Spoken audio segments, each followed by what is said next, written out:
खैराबारि एबसुनि गायसनगिरि आफादगिरिया गोब्राब बेमाराव बोखावजायै दरं जिल्लानि सिङाव थानाय दानि उदालगुरि जिल्लानि खैराबारि दखरा एबसुनि गायसनगिरि आफादगिरि नन्दराम बर'आ गोब्राब बेमारजों नाख्रेबजाना गुवाहाटी जेएनआरसि हस्पिटालाव दुखुनांथावै थैनायजों जुजिगासिनो दं।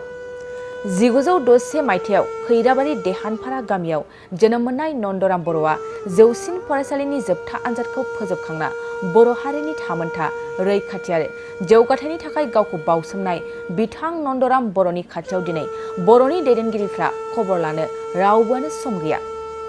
1974 मायथाइयावनो खैराबारि दखरा एबसुखौ दाफुंनानै गावनो सामलायबोना बर' रायजो राजाखौ सिरि मोनखांहोबोनाय बेबादि गेदेमा जोहोलावनि अलखद समाव रावबो खौरां लाहैयैया जोबोद दुखुनांथाव।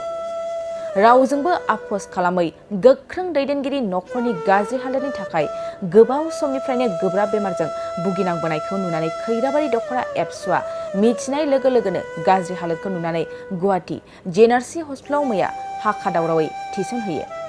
बिथांनि गाज्रि नोरजिया सोलेरा जाहाथे मोजां देहायाव थाबैनो फैफिनो बिथांनि थाखाय गासै खैराबारि दखरानि सिङाव थानाय दालाइसा एबसु आरो गामि आफादफ्रा मैयानि मोनाबिलि समाव आफा इसोरनि खाथियाव गोथौयै आरज गाबो गोथार आलारि बाथि फोजोंना।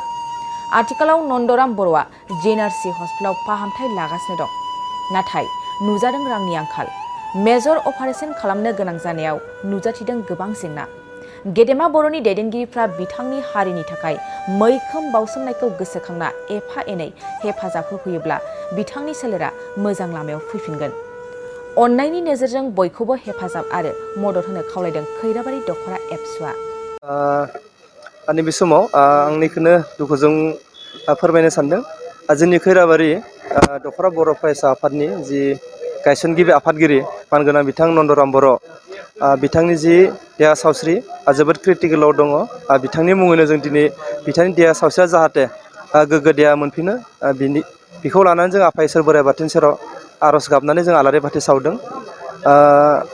दिनैनि जिथु आलारि बाथि सावनाय हाबाफारि जोंनि खैराबारि आनसलिक एबसुनि सिङाव थानाय जिमान बर' गामि दङ मोनफ्रोमबो गामियावनो दिनै बिथांनि मुङै जाहाथे बिथांनि देहाया गोग्गो देहा मोनफिनो बेखौ नोजोर होनानै बयबो आलारि बाथि सावदों आरज गाबदों आफा इसोर बोराइ बाथौनि सेराव। आं नैबे समाव रायजो राजाखौ खावलायनो सानदों जि समाव जों बर' हारिया जोबोद अलखदाव दङमोन बै समाव बिथांमोना रैखाथि थामोनथाय जौगाथायखौ नायनानै बिथांमोना जोंनि बर' समाजनि गोबां खामानि मावबोबाय गावनि जिउखौ बाउसोमबोबाय। ओंखायनो आं नैबे समाव जोंनि बर' समाज बा जोंनि बर' गामि बा जोंनि बर' सुबुंफोरखौ आं खावलायनो सानदों जाहाथे बिथांनि देहाया गोग्गो देहा मोनफिनो आरो लोगोसेनो बिथांनि न'खरा जोबोद रांखान्थि हालोदा जोबोद गाज्रि। ओंखायनो आं नै समावबो खावलायनो सानगोन जे जाहाथे जोंनि हानाय सुबुंफोरा जाहाथे रांखावरिखौबो बिथांखौ मदद खालामो जाहाथे बिथांनि देहा सावस्रि नायनायाव हेफाजाब होयो। आरो लोगोसे नैबे समाव आं खावलायबावनो सानगोन जोंनि बिटिआरनि सरकार आथिखालनि बिथांमोनखौ खावलायगोन जाहाथे बिथांमोनाबो बिथांनि देहा सावस्रिखौ जाहाथे नायनायाव हेफाजाब होयो रांखावरिजों। खावलायनायजों लोगोसेनो आं बेखौ बुंबावनो नागिरदों बेखौ बुंनो सानदों जे जों खैराबारि दखरा बर' फरायसा आफाद हिसाबै बिथांनो जों खैराबारि दखरानिफ्राय जेसेबां हायो रांखावरिखौ जों मदद खालामगोन आरो खालामदों खालामबाय थादों उनावबो खालामगोन।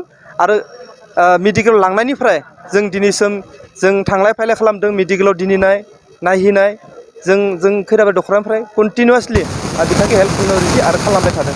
आरो लोगोसेनो आं जोंनि दखरानि सिङाव थानाय जायफोर हागोन बिथांखौ जाहाथे न'आव थांनानै जाहाथे हेल्प खालामहैयो आं बेखौबो गुबैयै खावलायहरबाय खैराबारि दखरा बर' फरायसा आफादनि गोनां। बङाइगाव मेरिडियान किया मटर श'रुमा नोंथांमोननि थाखाय लानानै फैदों बाम्पार अफार।